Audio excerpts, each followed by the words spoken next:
Hello everyone. तो कैसे हैं आप सब। आई होप आप सब अच्छे होंगे एवं उतने ही अच्छे तरीक़ों से आप सभी की पढ़ाई चल रही होगी। तो आज मैं लेकर आ चुका हूँ आपके लिए छत्तीसगढ़ बोर्ड कक्षा 10वीं गणित वार्षिक परीक्षा के सैंपल पेपर्स मॉडल पेपर्स पहला प्रादर्श प्रश्न पत्र पहला। मैक्सिमम मार्क्स 100 नंबर के हैं। इसमें 3 घंटे का टाइम है। तो चलिए शुरू करते हैं।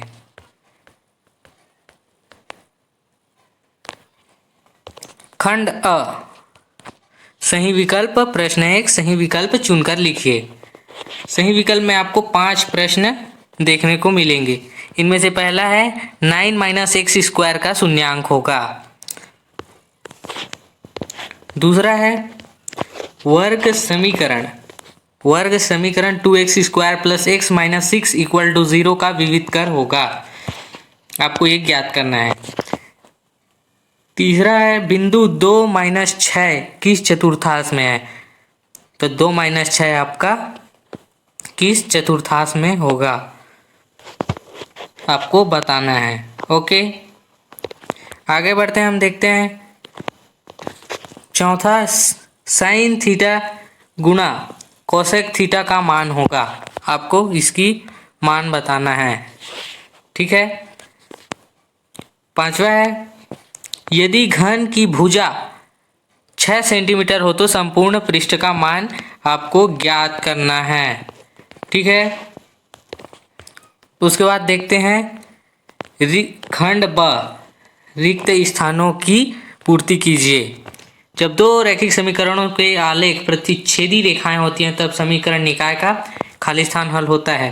दूसरा है आयकर विभाग द्वारा प्रत्येक व्यक्ति संस्था या कंपनी को पहचान संस्था दी जाती है जिसे पैन कहते हैं। PAN पैन कहते हैं। ओके। में से तीसरा है समरूप बहुभुज के संगत कोण खाली स्थान होते हैं। चौथा है कि समांतर श्रेणी का nवां पद खाली स्थान होता है। पांचवा है वृत्त की सबसे बड़ी जीवा खाली स्थान होती है। उसके बाद आता है खंड स सत्य असत्य लिखे। मूल बिंदु के निर्देशांक 0 0 होते हैं। तो x और y के निर्देशांक 0 0 होते हैं। ये आपका हो जाएगा मूल बिंदु के निर्देशांक सही हो जाएगा ये आपका। दूसरा है साइन 90 अंश माइनस थीटा का मान होता है। तीसरा है दो विषम संख्याओं के वर्गों का योग सदैव सम होता है। चौथा है दो समान जीवाएं वृत्त के केंद्र पर समान कोण अंतरित करती हैं। और पांचवा है यदि ब्याज की गणना छमाही आधार पर किया जाए तो गणना में दर दुगुनी और समय दुगुना कर लिया जाता है।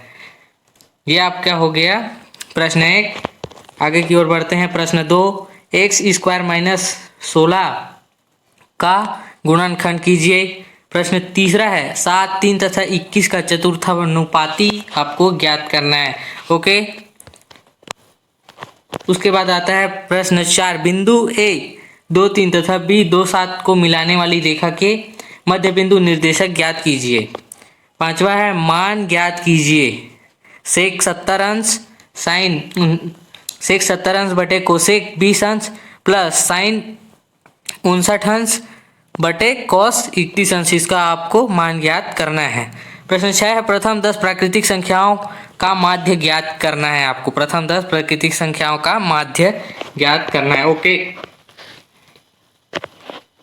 उसके बाद आपको प्रश्न 7 में बोल रहा है समांतर श्रेणी 24 21 18 के कितने पदों का योग 78 होगा।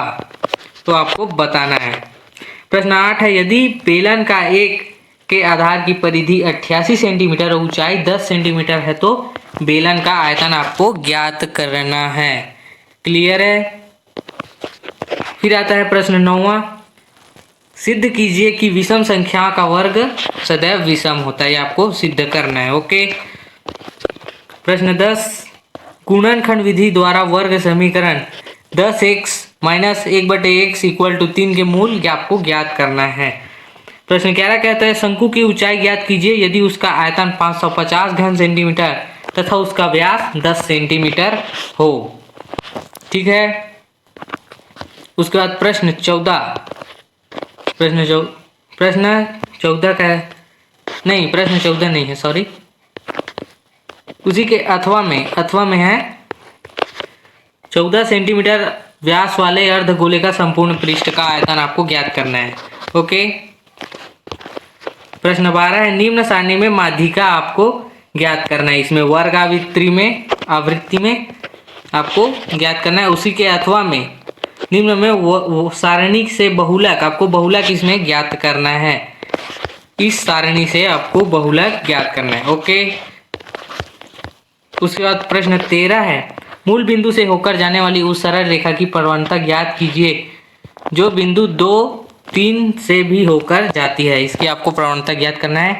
अथवा में दिया हुआ है, y अक्ष पर स्थित किसी बिंदु के निर्देशांक ज्ञात कीजिए जो बिंदुओं 5 - 2 तथा वह 3, 4 से समदूरस्थ है। ठीक है। उसके बाद आता है प्रश्न 14, यदि दो समरूप त्रिभुजों में 9x त्रिभुज ABC का क्षेत्रफल = 16x त्रिभुज PQR का क्षेत्रफल है तो ADPQ का मान आपको ज्ञात करना है। ओके। उसी के अथवा में दिया हुआ है, सिद्ध कीजिए कि एक समकोण त्रिभुज में कर्ण का वर्ग शेष दो भुजाओं के वर्ग के बराबर होता है। ये आपका IMP है, मोस्ट इम्पोर्टेंट है। ठीक है। उसके बाद आता है प्रश्न 15, अखिल ने एक बैंक में 3 वर्ष के लिए 250 रुपये प्रति माह का आवर्ती जमा खाता खोला तो 5% वार्षिक ब्याज की दर से उसे बैंक द्वारा कितनी राशि प्राप्त होगी। तो आपको इसे सावधि सूत्र से बनेगा ये। ठीक है। उसी के अथवा में दिया है, मोहन ने बैंक में 50,000 रुपये एक वर्ष के लिए सावधि जमा खाते में जमा किए। यदि ब्याज की दर 10% हो तो ब्याज प्रति माह 6 माही बाद संयोजित किया जाता है तो उसे कितनी राशि प्राप्त होगी, ये आपको ज्ञात करना है। ठीक है। प्रश्न 16, त्रिभुज ABC के परिग्रत वृत्त की रचना कीजिए जिसमें BC 7 सेंटीमीटर, कोण B 45 अंश तथा AB 5.5 सेंटीमीटर। रचना के पद लिखिए। ये क्वेश्चंस भी आपके इम्पोर्टेंट है, वेरी इम्पोर्टेंट क्वेश्चन है ये। ठीक है। उसके बाद आता है उसी के अथवा में दिया हुआ है, एक त्रिभुज PQR बनाया जिसमें QR = 6 सेंटीमीटर, PQ = 5 सेंटीमीटर और कोण PQR = 60 अंश हो। इस त्रिभुज के समरूप एक त्रिभुज ABC बनाइए जिसमें AB बराबर 2/5 PQ हो। आपको इस तरह से एक त्रिभुज बना के फिर इसके अंदर एक त्रिभुज बना के ऐसे बनाना है। ठीक है। ओके।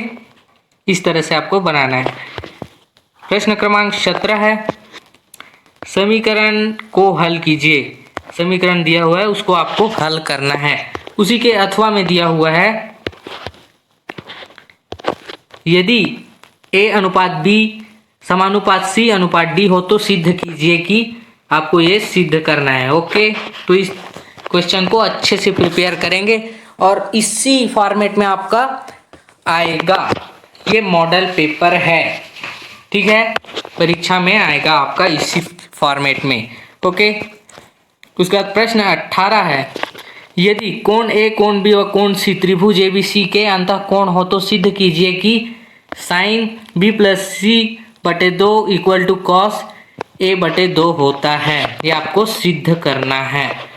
और उसी के अथवा में दिया हुआ है, 14 मीटर लंबा एक प्रेक्षक एक मीनार से 25.6 मीटर की दूरी पर है। उसकी आंखों से मीनार के शिखर का उन्नयन कोण 45 अंश है। मीनार की ऊंचाई ज्ञात कीजिए। ये भी आपका वेरी इम्पोर्टेंट है। इसको अच्छे से प्रिपेयर आप कर लेंगे। ओके। तो आपको ये वीडियो कैसा लगा कमेंट करके जरूर बताएं एवं अपने सहयोगियों दोस्तों को भी शेयर करें ताकि इनके बारे में उनको जानकारी हो सके। और ऐसे ही वीडियो पाने के लिए हमारे चैनल को सब्सक्राइब करें, लाइक करें, शेयर करें। तो मिलते हैं अगली वीडियो में, तब तक के लिए धन्यवाद।